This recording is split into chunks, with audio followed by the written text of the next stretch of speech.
has expressed concern. If indeed they are forced to move without the decision of the United Nations Security Council, this, of course, would undermine their standing and their position anywhere in the world. And it is important that our rules-based organizations, the rules-based society that we are trying for internationally, be upheld by every member state of the United Nations. So do you think that there's going to be some pushback from the US against Israel on this particular issue of what UNIFIL does? Well, certainly we know that the president has already expressed his concern. He has said publicly that he's telling the Israelis privately to protect the UNIFIL forces, to protect the blue helmets, and to ensure that they are not causing harm. This message has also come from the Secretary of Defense. I'm sure it is certainly coming from the Secretary of State as well. This is a unified position. It's one that should be expected for any member of the United Nations to take. In the meantime, we've just heard today, haven't we, that the Pentagon has said that they will send another missile defense system to Israel, which is known as THAAD. How significant a move is that? Because I understand it involves also some American troops to operate it. Yeah, it does. It does. Well, that has been deployed to Israel before. It was deployed to the United Arab Emirates as well. It has had deployments around the world. It involves about 100 troops to ensure that it functions as designed.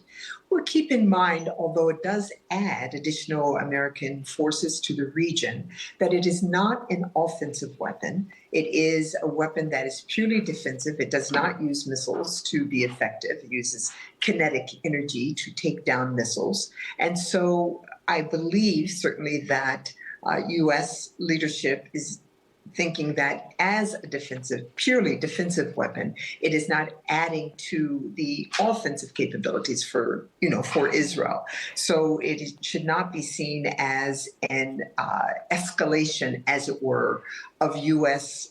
forces in the region. It is defensive only. I mean, Israel has said that it will respond in some way to Iran's missile attack, the latest one. What are you expecting that response to? What form are you expecting that response to take?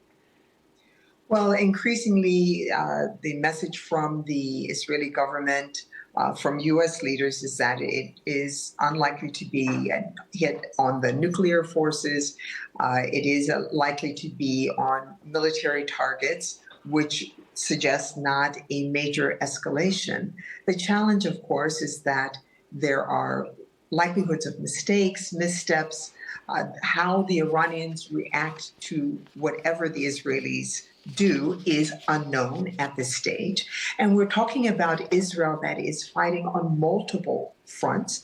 And in spite of having the legitimate target of Hamas, the legitimate target of Hezbollah, the reality is that Palestinians in general, Lebanese in general, are taking the brunt of Israelis' attacks and strikes on Lebanon and in the Gaza Strip. And we have to help them. I believe the United States leadership wants to ensure that they are not tagged as working predominantly outside of the international norms as they carry out this conflict with Hamas and with Hezbollah. They do not want to be tagged as a rogue state. Certainly, these charges of violating international law, the law of armed conflict, the genocide charges are out there as well. People see the extraordinary loss of life.